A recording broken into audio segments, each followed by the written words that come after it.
This is Megan Houston for those of us online and in person. I'm the Resilience Director for Palm Beach County and glad to have you all joining with us tonight. We're going to be reviewing some preliminary results from our climate change vulnerability assessment, which is a risk assessment of how climate change is impacting Palm Beach County, focusing on unincorporated Palm Beach County and our western communities, meaning Belglade, South Bay, and Pahokee. So we have our consultants here who are going to talk to us about some preliminary data, and then the role of people in the audience and on the virtual world is to kind of ground truth the results, right? So we have the science, we have the modeling, we have things that happen away in a computer, and then what we want is reactions of the data. Does it make sense? Is it Google telling you to take the canal road when you know that that's for ATVs and horses and not us? That's how my world lives with my neighborhood.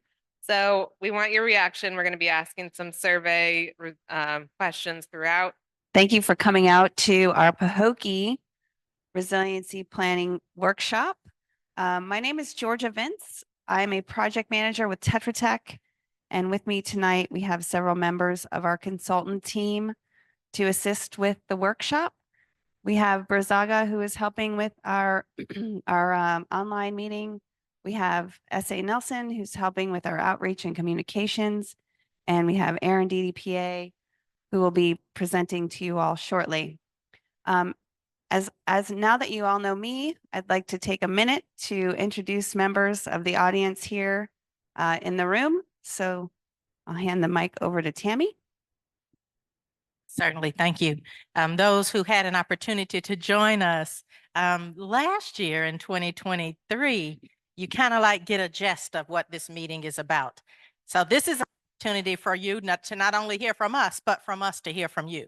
So because you know the team that's in the room, we would like the team to know who else is in the room from our community. So if you can take a moment to just introduce yourself, explain to us why you are here, why you took time out to join us today, and then tell us a little bit about the organization that you're representing. If you're representing yourself, let us know that as well. Thank you, Tammy. Good evening, everyone. My name is Annie Eiffel. I'm the director for Healthier Glades. We are a resident-led initiative funded by Palm Health Foundation. I'm here because I got a chance to participate in the focus groups last year. I'm also a resident of the community, so this is personal for me. And so my goal to get out of this is to learn more about the feedback that you got from the residents and what's the next steps moving forward for the community. Thank you. All right, thank you, Annie. And if you remember, Annie was with us at the Belglade meeting. And then we have another very important young lady that's here with us. If you can introduce yourself. Good evening, everyone. My name is Sarah Perez, and I'm a commissioner here in the city of Pahokee. I was unable to join you guys in the first meeting in Belglade, but I'm here today. And as Annie said, I'm also a resident and want to know what happened in the first one and want to know what's going on. Good evening, everybody. My name is Erin Dady, and I am a proud Palm Beach County resident. Was born in Palm Beach Gardens Hospital. So I am really happy to be working on this project in my home community as well. And the good news about this project is that it has been funded by other people's money. The federal and state government provided grants to Palm Beach County to conduct this project. Some of that money came through HUD, Housing and Urban Development, and some of it came through the Department of Environmental Protection at the state. And what we are supposed to do with this project is look at various climate risks and how those impact the community overall. Most of those environmental hazards are related to flooding, but not all of them. And we're going to talk a little bit about that. So we've also worked really hard to make sure that this is a project for all of Palm Beach County, including the Western communities. And so there has been a specific outreach focus within this region of the county. Our county is very diverse. You've got coastal areas, you've got inland areas, but we still have flooding impact and threats from various environmental factors that are changing with climate change. And so part of that is also making sure that the plan encompasses principles of social equity so that we're looking at projects and ways to adapt to those environmental threats throughout the entire county. So we are working with a lot of data, and what we want to do ultimately is provide a plan of attack on how to deal with these different increasing climate changes. And one of the ways that we do that is producing a final report and identifying projects, which makes us eligible for future grant funding. If you don't have a roadmap, then we can't access potentially other dollars to continue the projects and the programs that we need. Ultimately, we have a vulnerability assessment, which is looking very target oriented on flood risk. We also have a climate risk assessment, which is looking at other climate threats like heat and drought. We also have ultimately a resilience action plan, which pulls all of that data and information together and tells us what projects and programs we need to potentially implement to deal with those threats. So we have been collecting a lot of data and assessing the various impacts of climate change on different areas of Palm Beach County. We're looking at heat, drought, severe storms, just like rainfall events, wildfires, flooding from sea level rise or tidal flooding, or combination events and coastal erosion. And so we compile that data, we analyze those impacts of those climate threats, and determine the impact on the community, mostly the critical infrastructure, buildings, facilities that the community owns and maintains. And then what we are doing is trying to prioritize that equity throughout the entire project so that all areas of the county that are impacted by these risks are going to be addressed in some level of response. So the resilience action plan is ultimately the final document which pulls all of this stuff together. We're a little ways out from getting that actual document completed or drafted and put out to the community. And so what we will do is identify adaptation strategies. Once we know about all of these threats, what do we do about it? And that's what this resilience action plan is going to help us provide. Those may be physical projects like flood, stormwater, those types of infrastructure projects, or it may be programs. It may be changing our land use regulations. It may be changing our thought process about how we grow and develop and how we require people to develop property. And so there may be some policy implications, but once we pull all this data together, we will be prioritizing different strategies so we know how to address those highest risk areas first, identifying funding sources, and then implementing that resilience action plan. So this is a long-term planning effort. In the short term, we have this project and this plan that we have to develop, but the county, this is going to be a mindset of the county having to change the way it does business going forward based on the information that we're developing. And so I've talked a little bit about those hazards. Was anybody impacted by the rainfall event, President's Day weekend? Anybody get stuck anywhere in the rain? Or everybody just stay inside and watch movies all day? But we had a pretty significant rainfall event President's Day weekend. And, you know, we're no stranger to rainfall events like that. But most of the time you see those types of rainfall events in the summer, right? That's when we mostly see that. And we're used to that. But we're not always used to seeing those types of rainfall events in February or January or December. You know, it's kind of the wrong time of the year, so to speak, to have a big flooding event like that. And that's kind of what some of this impact is. That's what you're going to see. You're going to see those weirder, higher volume rainfall events at different times of the year. And what that does is it taxes our infrastructure. Our infrastructure can't keep up. Our roads flood, our stormwater systems are overwhelmed. And so that's what these types of climate threats do.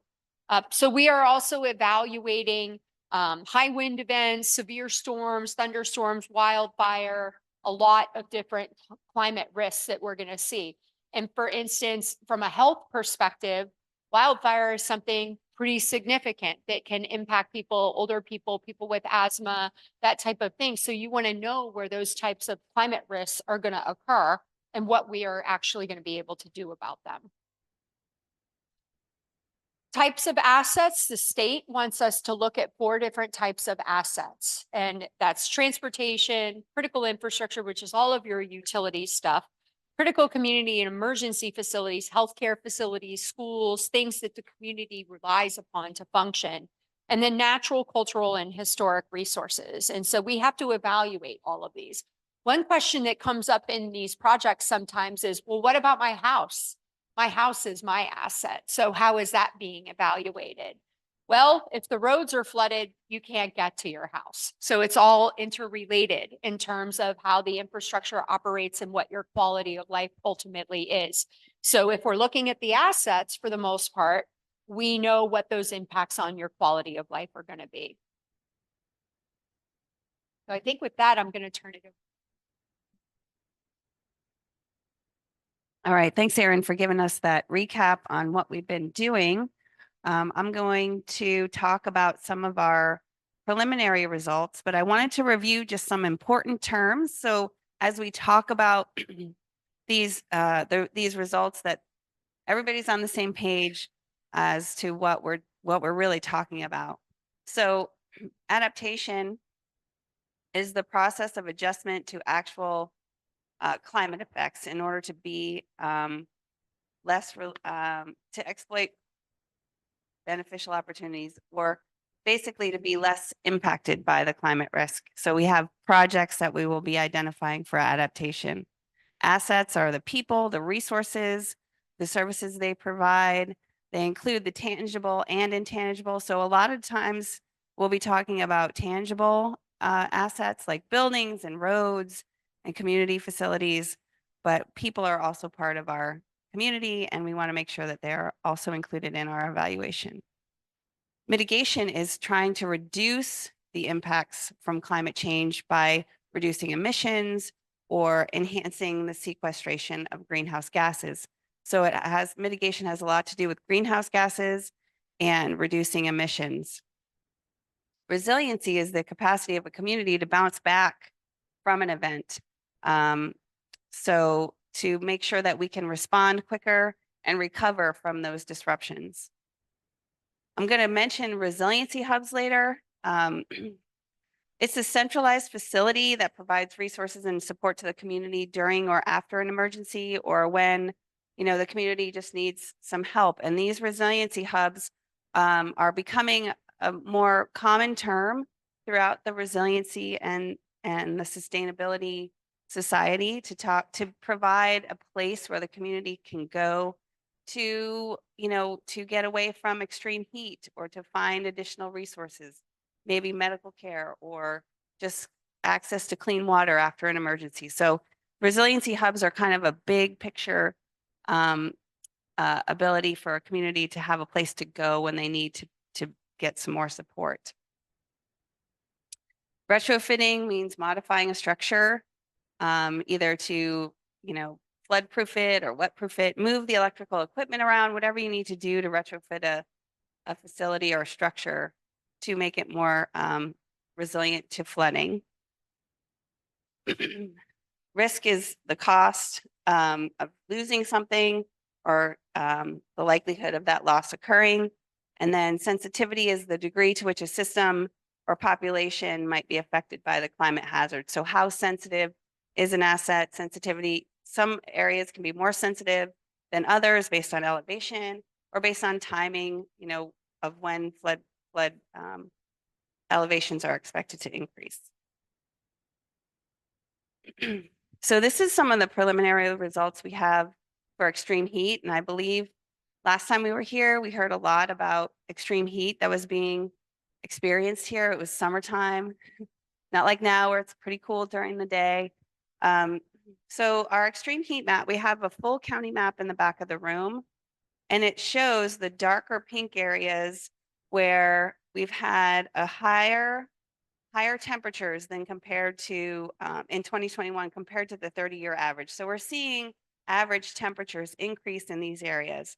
And I looked at the map, and these in the top right-hand corner is, the high school complex and the Board of Education complex and the athletic field. So these areas are developed areas that have a lot of concrete, and so they're reflecting a lot of that heat as well. And our map includes evaluating these as high, medium, and low risk areas. This is a graph that shows population exposure rates and compares it to land exposure. So it shows higher rates, except for Pahokee, it shows higher rates of heat exposure to extreme heat in developed areas. However, in Pahokee, the land number, the line on the graph is actually higher. So obviously we have more land, more open land here than, and it's not as high a population. So wildfire, generally the population is not exposed, very low exposure to wildfires. And if you look at our wildfire map in the back of the room, that shows that a lot of the natural areas are where obviously most of our wildfires will start. And so regions around those natural areas will be more at risk to exposure to wildfire. I think we all know what high winds are. We have hurricanes and tornadoes and all kinds of damaging winds that come through our county throughout time. Our analysis uses HAZIS, which is a national methodology for evaluating high winds, and it's used by FEMA and other resources to create a comprehensive profile of what potential for wind damage is. They look a lot at structural damage. However, for our purposes, we also looked at impacts to populations. And what our results show is that compared to building damage, the wind damage will actually require more sheltering of humans and the population than it will actually cause damage to infrastructure and dollars of infrastructure. So what we'll see is that sheltering requirements will increase over time as the storms become more severe. And the county should focus on sheltering and evacuation preparedness rather than physical and structural protections as an adaptation for wind impacts. So inland flooding we looked at, obviously we have these extreme events where we're getting more rain than we normally have, and our systems are overwhelmed during these events. So we looked at current and future 124-hour rain events. We looked at several scenarios actually, but I'm going to talk today about those. And the exposure assessment includes land, population, and critical assets. And the sensitivity assessment focuses, one of the aspects we focus on is also population.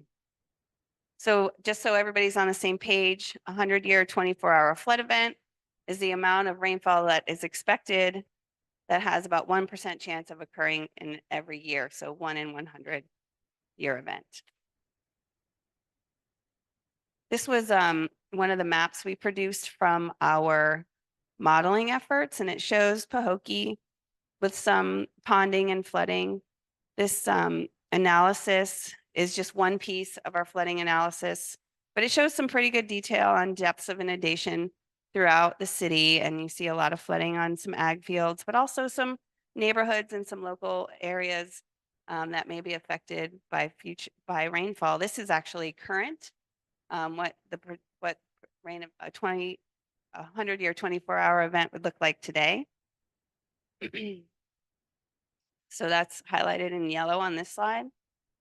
And then we also look at what the 25-year event will look like in the coming future, 2040, 2070, and 2100, and also what the 100-year event will look like. And so you can see that each event increases by about 2 inches over time in rainfall. So this is where we are going to get interactive.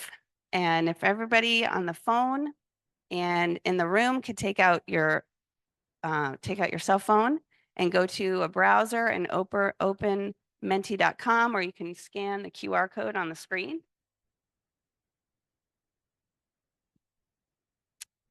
We're going to be taking a live poll. I'll give you all a few minutes to get logged into Menti. And the code, if you are going to menti.com, is that code on the screen, 69469389. We got one more.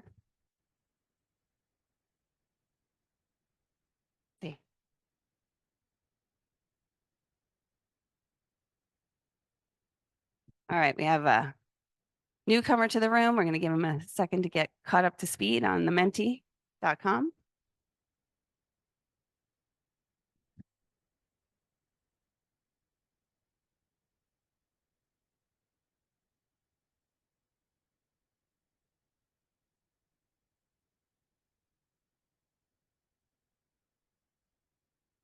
How we doing?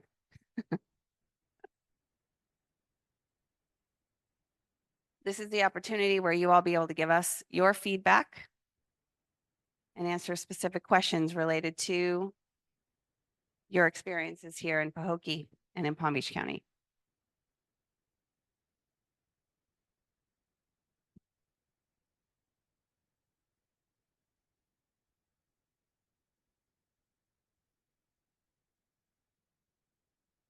Right. And we are taking responses. The question is, which population would you consider most at risk from the effects of climate change, climate hazards? So we have homeless, the elderly, children, agricultural workers, or other. If you are going to select other, we're going to ask you to explain what you mean by other. So as you can see, the screen will adjust as answers come into the survey. And we have some follow-up questions for you as well. Sophia, you have the follow-up questions?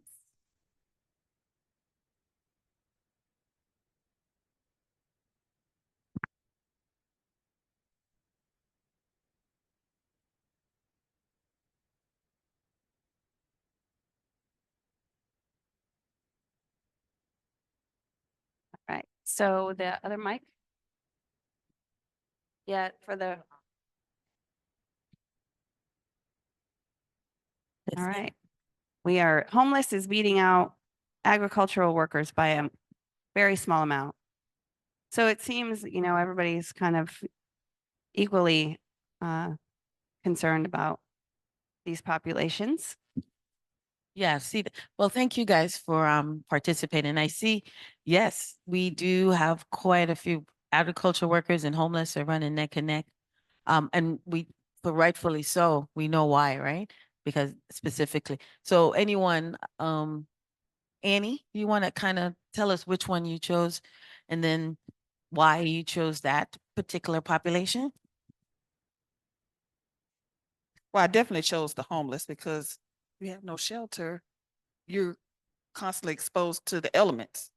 And then being a daughter of an agricultural worker, I know firsthand what my dad had to go through working in the field. So those were my top two. Elderly and children, not as high. I mean, I could if the family's in a situation where they don't have adequate housing. Okay. If they don't have adequate housing or adequate uh like adequate housing, adequate resources, I could see that being a challenge for children. The same would go for elderly, but my top two was homeless and agricultural workers.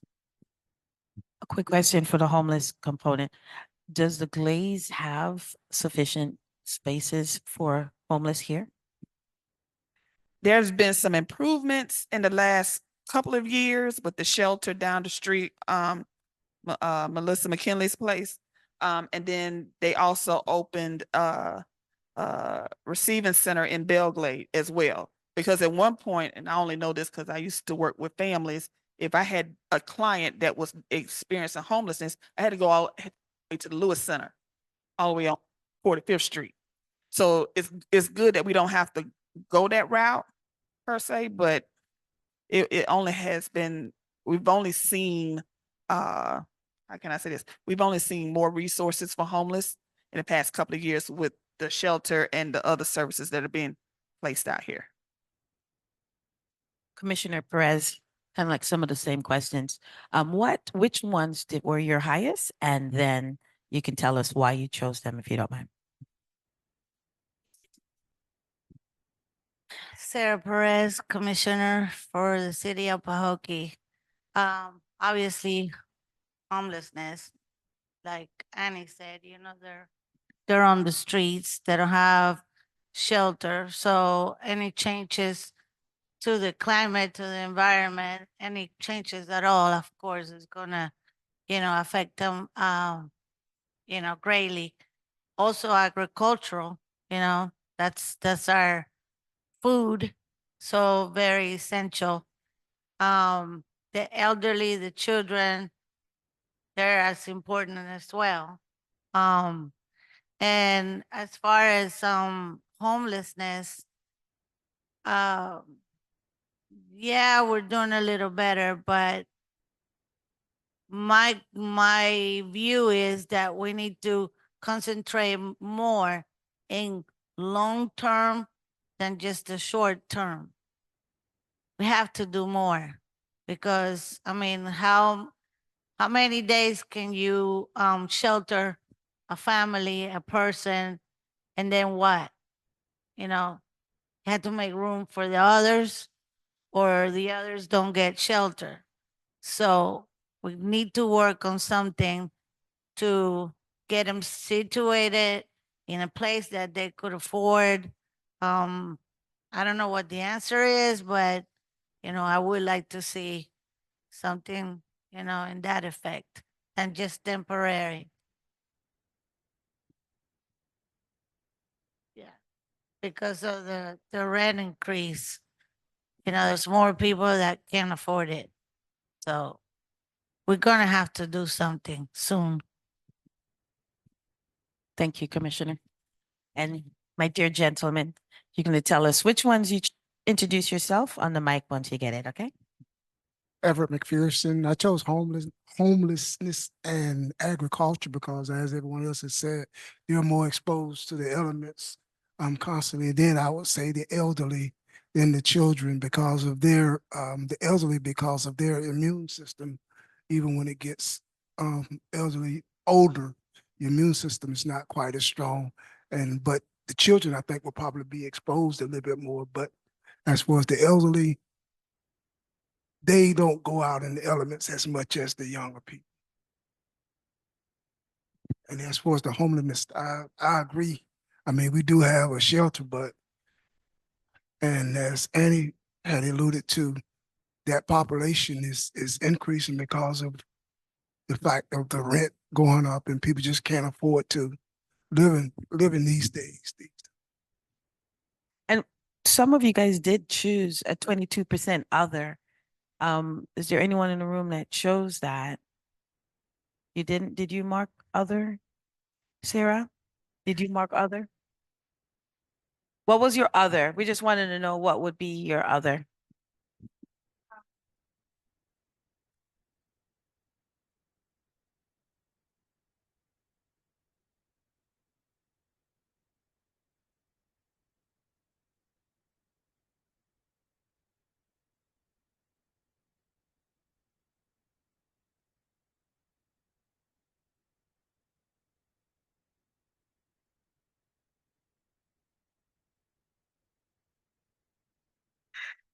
Yeah, businesses, transportation, um, everything else that, you know,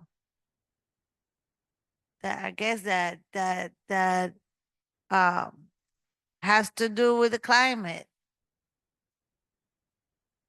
I mean, on top of it, you are you are a business owner in the city. So if people can't come to you and then you also are affected. But so I'm going to bring it back so we Okay. can go to the next question. Great. Thank you.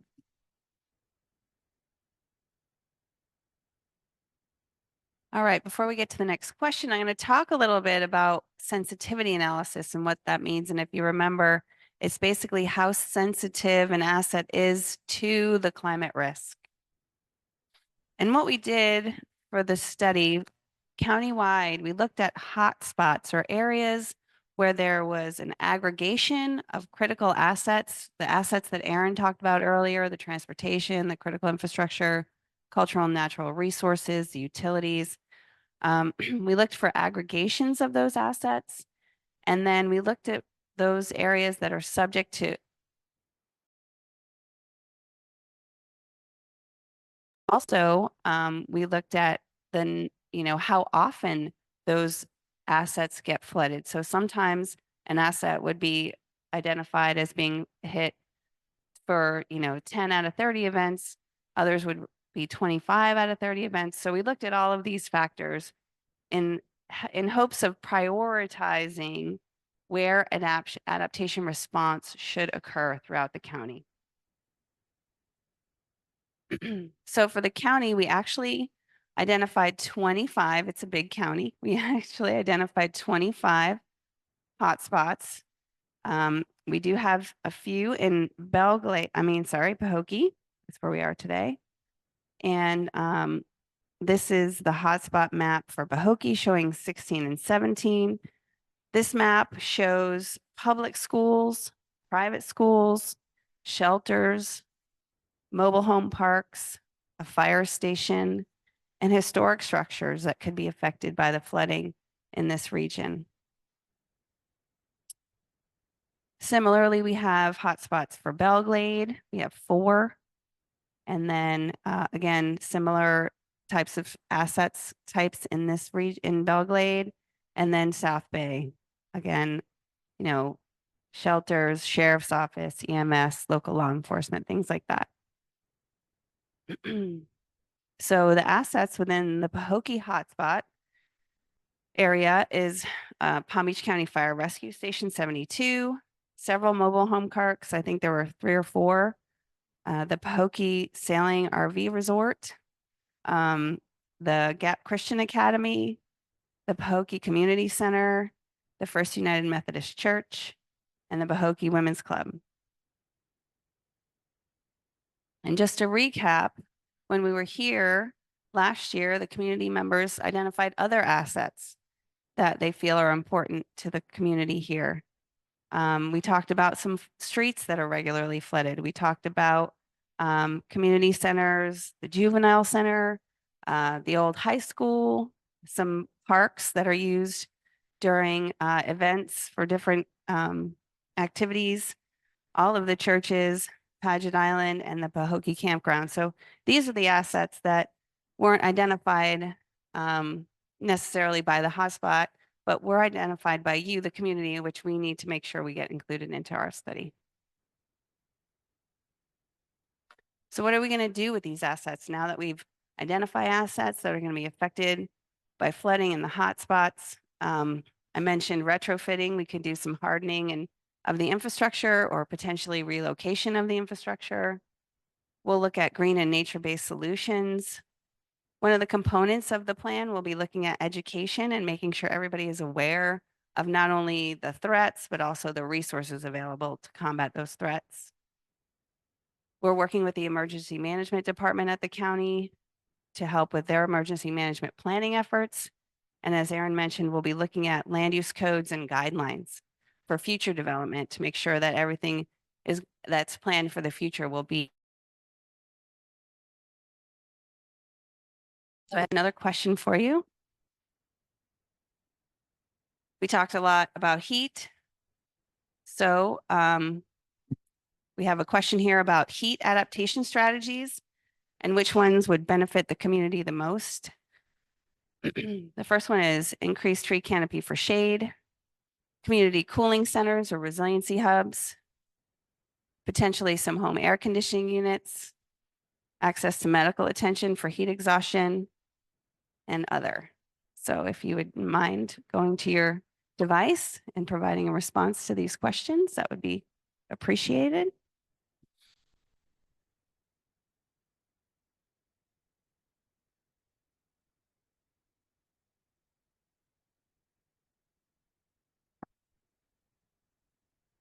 And it looks like right now that the resiliency hubs are leading the pack here. But, I think it's important. All of these items obviously have some level of importance. There's no wrong answers. So we appreciate your feedback. I think that's about it for our poll. You guys still answering? Did you press submit? We have one more. All right. Okay, so when we talk about adapt, implementation and strategies. You saw the initial list of all of the assets that were in Pahokee, not just the Glades, but in Pahokee itself. So when we look at that, and then you look at what you think could be a benefit to the community, and you guys put the community charging stations, cooling center, excuse me. Elaborate what you think that means for you, and then what are some of the ways we can make sure that that happens? So, I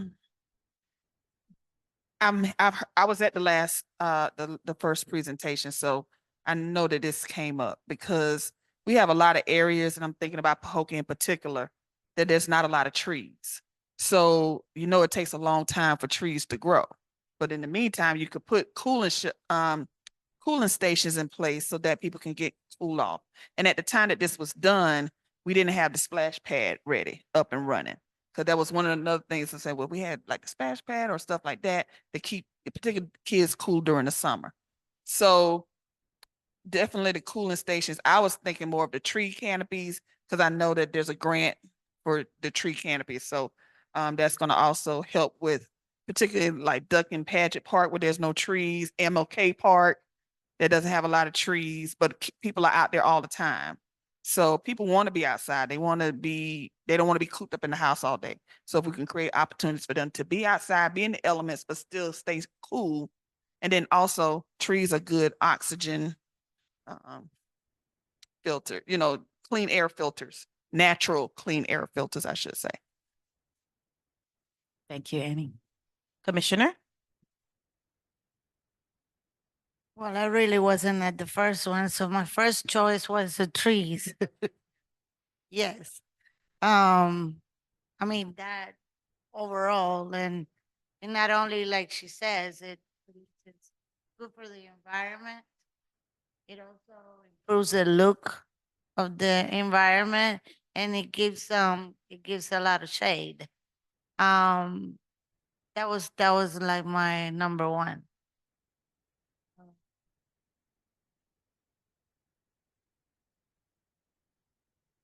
Oh yeah. Well, I put air conditioners in the homes. I mean, it's good that you have them outside. There's places that you could go to cool off, but in reality, you got to be in the house most of the time. So it would be good for improvement on the air conditioning in the homes. And what was the other one? Yeah, the medical attention. That's, heat stroke, gotta have a place to go or treatment readily available for heat strokes, especially, in the schools, in the playgrounds, recreation, athletic recreation activities. So that's very important. The county commissioner did win a grant for the tree giveaway. So We'll there be will talking be, about and that. it's focused in the Glades. So there is definitely opportunity for that to happen very, very soon for you guys. So I'm sure that's a partnership they'll be calling for in a few. All right, my good friend. I chose the cooling stations because the cooling stations, most of the time when people experience heat exhaustion is not because they're inside, and it can address those type of issues, and it could be anybody can use them. Next, I would say the trees because I like what Ms. Ifield stated. It's a natural filter as far as beautification for our city. Thank you. Go ahead.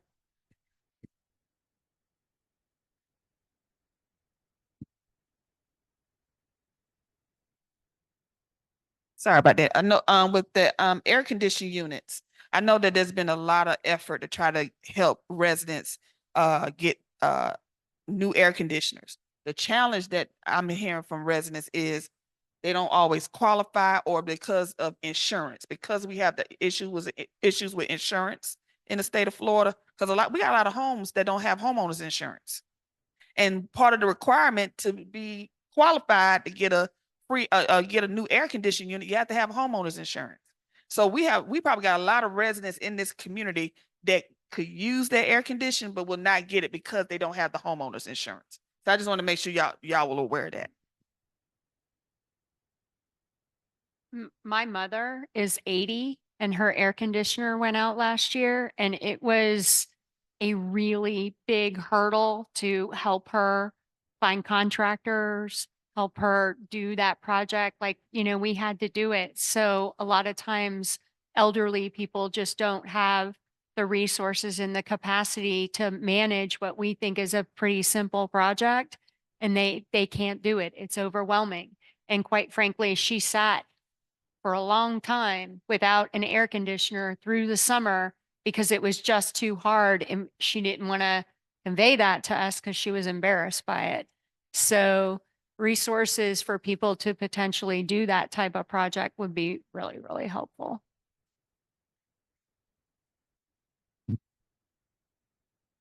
And asthmatic. The whole summer she was without an air conditioner too. So I had to take over the process.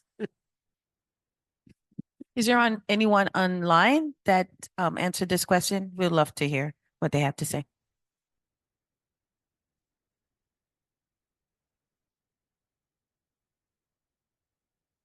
If anyone online would like to participate, go ahead and raise your hand and we can unmute you.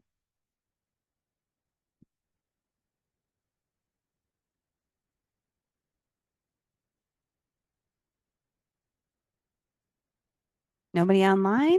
Anybody? You can always provide feedback using the chat mechanism as well if you don't want to speak up at this point in time. And we will be sharing some additional climate survey opportunities at the end of the presentation where you can give us feedback. So lots of opportunity to provide feedback, not just today.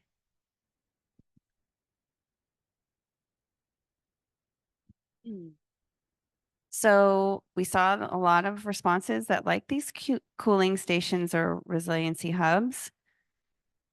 And so we were wondering if you had any preference or thoughts on where we could enhance an opportunity for a climate resiliency hub in places of worship, in libraries or community centers, recreational facilities, or anywhere else in the community that you think that would be a convenient place for people to go, places where the community normally congregates, so that we have some, pre-planning ideas of where we can get these things rolling.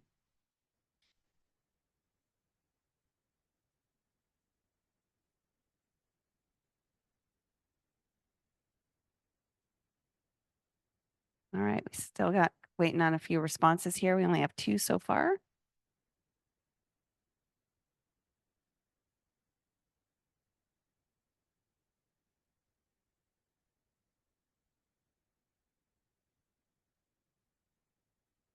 Libraries and community centers are winning at this point.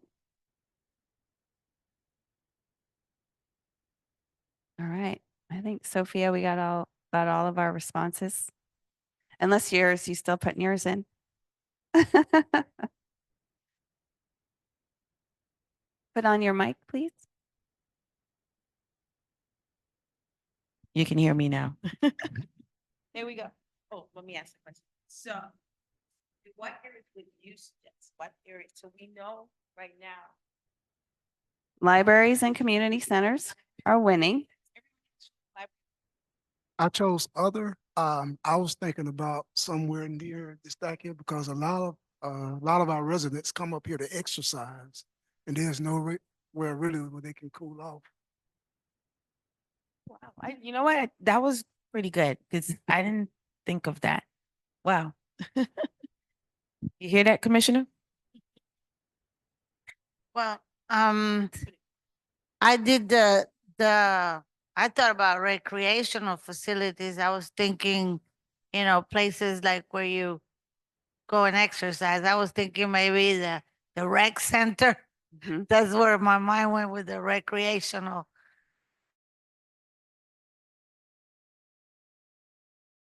In the outdoors, exercising and, doing any type of recreational activity.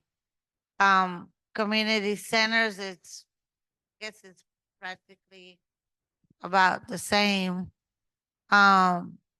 Libraries, actually, I got that last. I did, all the other ones first. Did And you choose then, an other? Did you put other for any other? Do you have any other thoughts? yeah, well, I was thinking of, parks.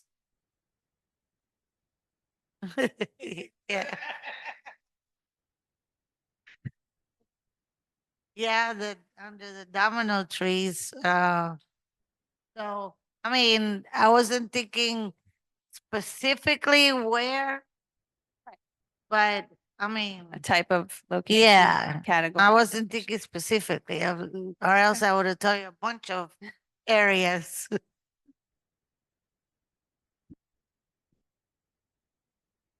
And now to Miss Eiffel. Well, I know that people are already using the libraries as cooling stations. I mean, I'm in the libraries all the time, so I see a lot of residents, particularly a lot of homeless residents, and they're there from the time the library open to when the library closed, and they're constantly in and out. If you do have a community center, of course, definitely use that as well as recreational center facilities. The only thing is, depending on what your community, your recreational and your community could be all in one, and then you have to balance that with what other activities are planned. I know in Belglade, place of worship was rated much higher, and you had so many, and you also had like clergy there too. Um, but yeah, I could see people say place of worship as well, depending on the church and how open the church is to receiving people, because that's going to be a cost to a church if they put themselves as a cooling station and open their doors outside of what they normally open. I know it'll be great if it could be incentivized only because you do have way more church buildings. Because I think you only really have one recreation center that kind of plays also as a community center. And then the libraries close at 5. So where do they go if they're still hot? Yeah.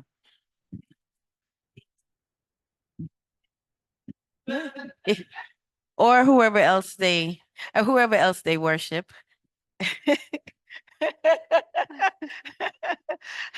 Go back to you. Did, if anyone online would like to, Yes, anyone online? I'm would sorry. like to provide any feedback? Finding Jesus took me out.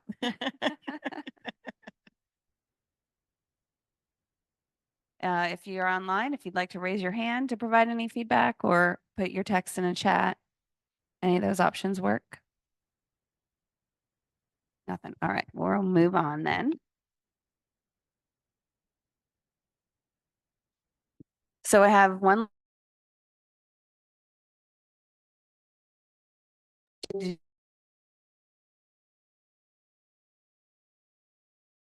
Focus on to address flooding risks in particular. Do better at stormwater management, look at the codes and the policies, elevate and retrofit buildings and infrastructure, or restore natural areas.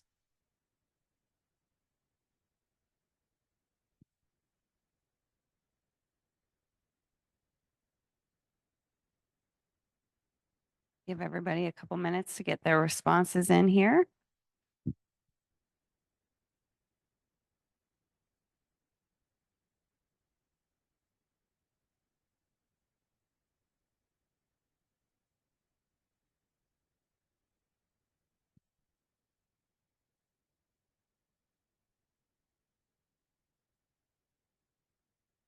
Stormwater management and restore natural areas are in the lead right now. Got a couple more responses coming in, at least one more. I think we had 10 last time. We're waiting on one more. There we go. All right, so stormwater management. Sophia, you want to Absolutely. follow up? We'll start with the commissioner, stormwater management. So I know that the city itself has a lot of projects coming up with their canals and stormwater. So tell me why what you chose, and then also if you chose stormwater management, tell me why. Yeah, actually, that was my number one. We know that a lot of our drainage and the pipes and all that underground uh needs to be replaced because it's really old, especially out here in the glades. I mean, we haven't replaced any of that stuff since I've been here, what, probably over 30 years, and I haven't seen it. Maybe some areas have been done, but overall, we need that. Um, also elevate and retrofit. That's important to me. Restore the natural areas. That's important to me too. And if there's any updates in codes and policies, we also need to do that.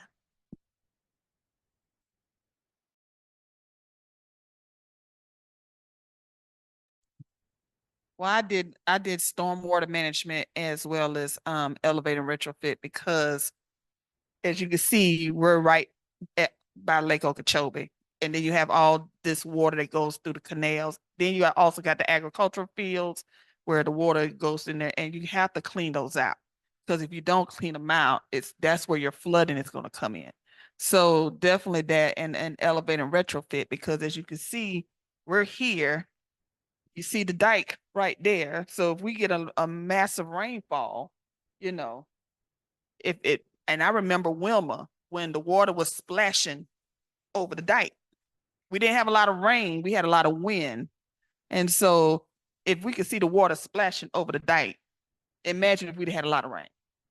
So definitely that. I think that was the same for Ian as well. I believe there was a elevation difference. Yeah. On the two sides of the lake by a couple of And feet. keep in mind, we got blessed that Dorian did not hit us because it was coming straight towards us.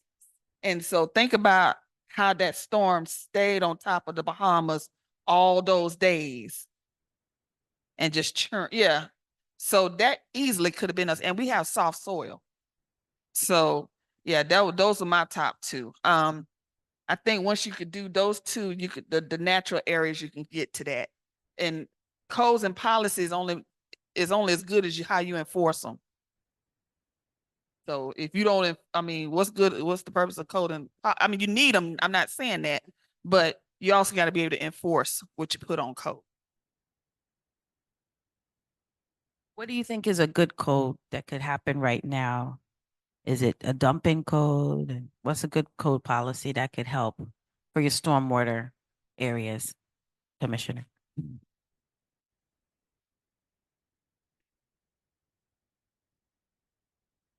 Yeah, I mean, a good code is to keep our canals clean. Not only just to do it, once, but they need to be maintained. And also, we do need education, especially in our area. We need to educate the community how to be part of it, how they could play their part of maintaining it clean. Thank you. And now my good friend. I chose stormwater management for one reason, that you can control stormwater management. And what I mean by that, if we know that there's a storm approaching, most of these canals, or just about all of them, have pump stations where you can lower the levels of them to be able to take on more water or to prepare yourself. And the next thing I would say is restore our natural resource areas. And I might be a little bit biased on that because I'm a fisherman. I would love to see the hydrilla and the all of that stuff to come back to lake because it works as a natural filter for the I know that the Army Corps just redid the C4 canal down the street. So we know that they are really trying to take care of this the canal and Lake Okeechobee for you guys. So I'm sure the county is putting their good work in to make sure that happens also. Codes. I would say there should be a regular maintenance schedule where we can go and make sure that these canals are clean and these drainage. That the citizens know about the regular schedule? No, I don't know if we even have a regular schedule where they go in and make sure the drainage are clean or clear. Where they just make sure just like a maintenance type. thing. I'm not sure if we have one or not.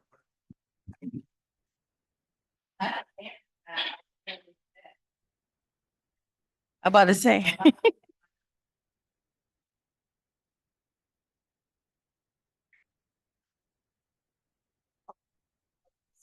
Talked about education, when Commissioner Perez talked about education, I think that's a component of the education that needs to occur, who is responsible for what and at what capacity they are responsible for. Aaron, you have any input on that? I do have a question. Does Pahokee have a stormwater utility? Okay. But does the city? No. Okay. I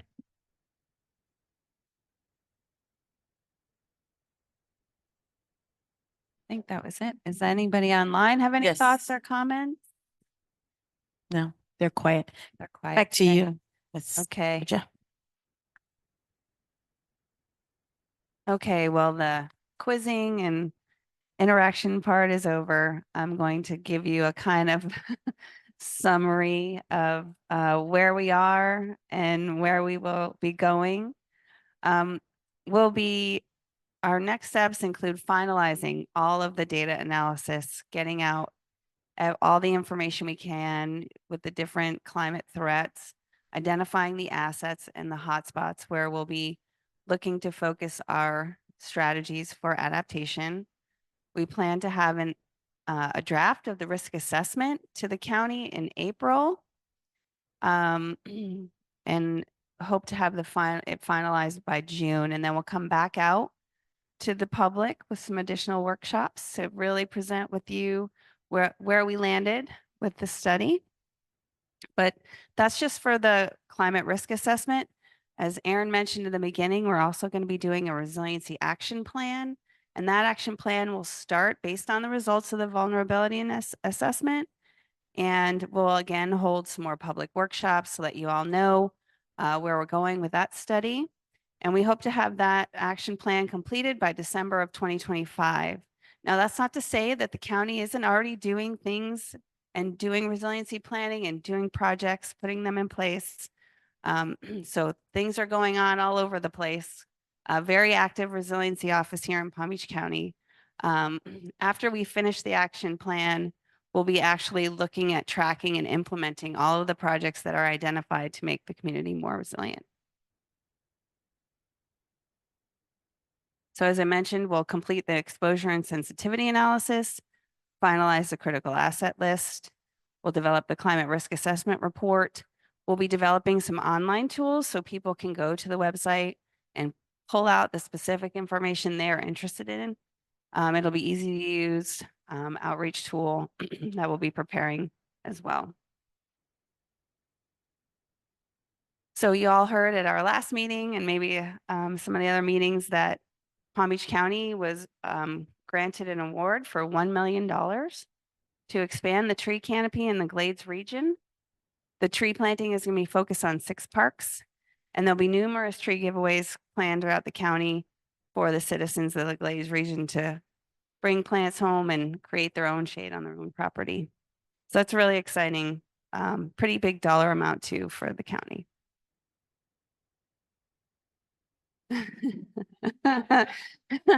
They got to grow the trees first. So, yeah, the county is partnering with a not-for-profit that's going to be organizing all of the trees and finding all the saplings and organizing the outreach efforts to get the plants out to the community. It'll be upcoming probably this year.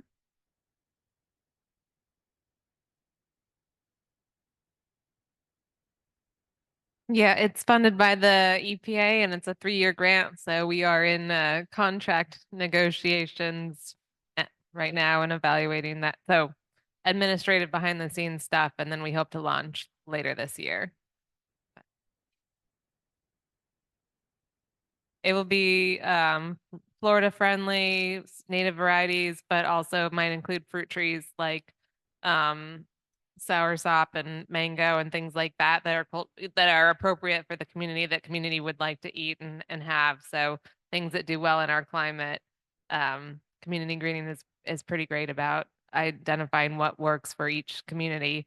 The grant also includes an opportunity for an urban orchard. So we're interested in looking for appropriate sites that get enough traffic where people can come and pick and maintain. So we might identify up to 2, but we are interested in seeing where to pilot that location within the Glades community. So very exciting stuff if you love eating fruit and seeing trees like I do. Thanks. Okay, so a couple more opportunities for community feedback and input. We have 2 surveys going on, and you can take this survey at any time. It's the climate change survey and the flooding survey. So the climate change survey is more broad. It goes through all the different climate threats. The flooding survey even has a mapping component where you can choose a location on a map that you have experienced flooding or you know that experiences flooding regularly over time. And that information will be pulled into our report. And so we can help identify and confirm those areas of flooding throughout the community.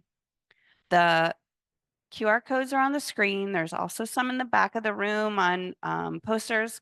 So if you don't catch them on the screen right now, you can get them later. And that is it. We can take any questions that you may have right now. That's it for our presentation, but we certainly want to have some more workshopping and community time with you. We have refreshments here. Want you to help yourself to some food. Maybe come to the back of the room and we can share with you the details of the posters that are here that we've prepared. So I'll take any questions before we wrap up. Oh, okay.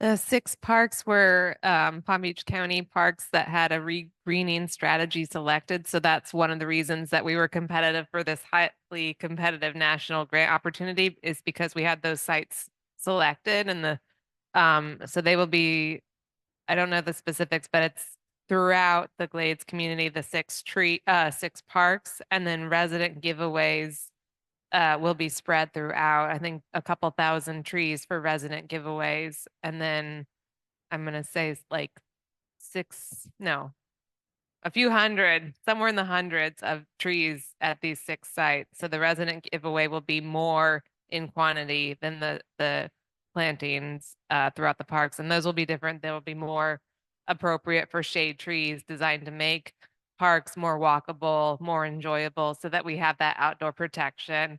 So not necessarily fruit bearing trees at the recreational areas. Yes, exactly. The 6 are the county parks. The urban orchard is location to be determined. So we're looking for partners who would want to be up for that. And I'll have to check back on the scope if additional locations are included.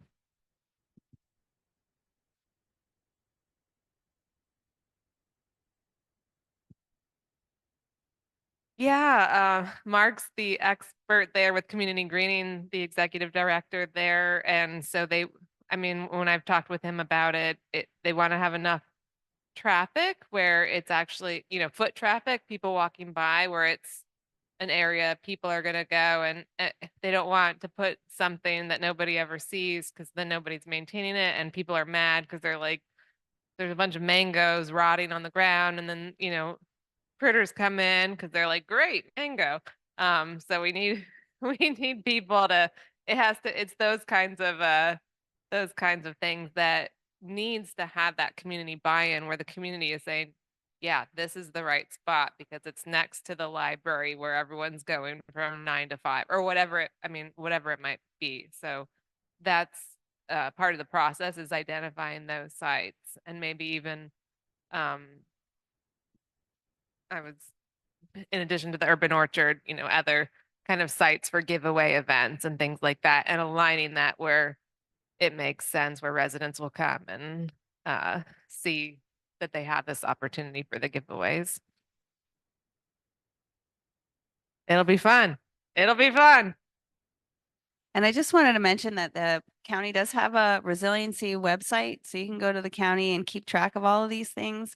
If you gave us your email tonight, we can send you updates on our vulnerability assessment and action plan, but there's also a sign up sheet for the Resiliency Office newsletter, which is a more broad, telling you all about the things that they're doing. So there are a lot of opportunities to stay engaged and continue to participate in events and give us your feedback. So we certainly do appreciate your time today, those of you in the room and online. And with that, I think we'll break and go back to the posters and let me tell you about those. And have some snacks.